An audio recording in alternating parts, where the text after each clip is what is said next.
Cancer healer centre, a new beginning.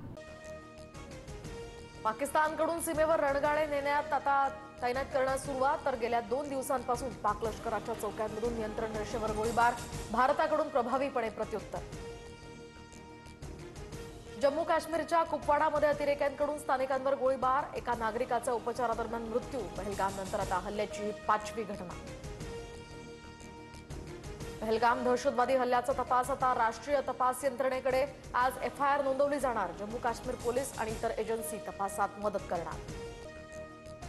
Pahalgam दहशतवादी हल्ल्यानंतर प्रत्येक भारतीयाचं रक्त खवळलंय। दहशतवाद्यांना कठोर उत्तर देऊन सर्व पीडित कुटुंबियांना न्याय मिळवून देणार, मन की बात मधून पंतप्रधान मोदींचं आश्वासन।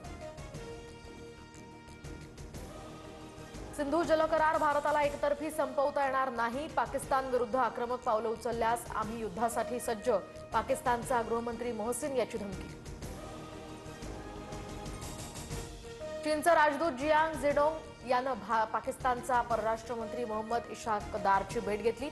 चीनकडून पाकिस्तानला शस्त्रांचा पुरवठा सुरू, LOC जवळ संरक्षण सुविधांसाठी पाकला मदत।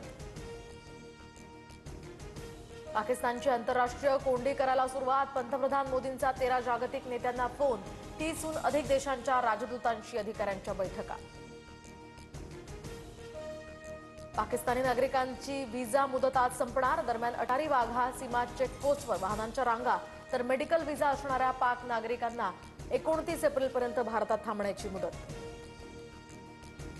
महाराष्ट्रात एकही पाकिस्तानी नागरिक राहणार नाही, जेवढे पाकिस्तानी आहेत ते सर्व पकडले जातील। दरम्यान सगळ्यांची बाहेर घालवायची व्यवस्था केली आहे, मुख्यमंत्री फडणवीसांची माहिती। पहलगाम हल्ल्यानंतर आता त्यातील पीडितांना नागरी शौर्य पुरस्कार देऊन गौरव करावा। कुटुंबातील एका व्यक्तीला शैक्षणिक योग्यतेनुसार शासकीय नोकरी द्यावी, खासदार सुप्रिया सुळे यांची मुख्यमंत्र्यांकडे मागणी। काश्मीरमध्ये मोठं कॉम्बिंग ऑपरेशन, दहशतवाद्यांना मदत करणारे 446 पेक्षा जास्त लोक ताब्यात, तर गेल्या 2 दशकातील ही सर्वात मोठी कारवाई। जम्मू काश्मीरात नागरिकांकडून बंकर साफ करणं सुरू, तर लाईन ऑफ कंट्रोल शेजारील नागरिकांकडून सुरक्षेची तयारी, हल्ला झाल्यास सुरक्षित राहण्यासाठी नागरिकांच्या उपाययोजना सुरू।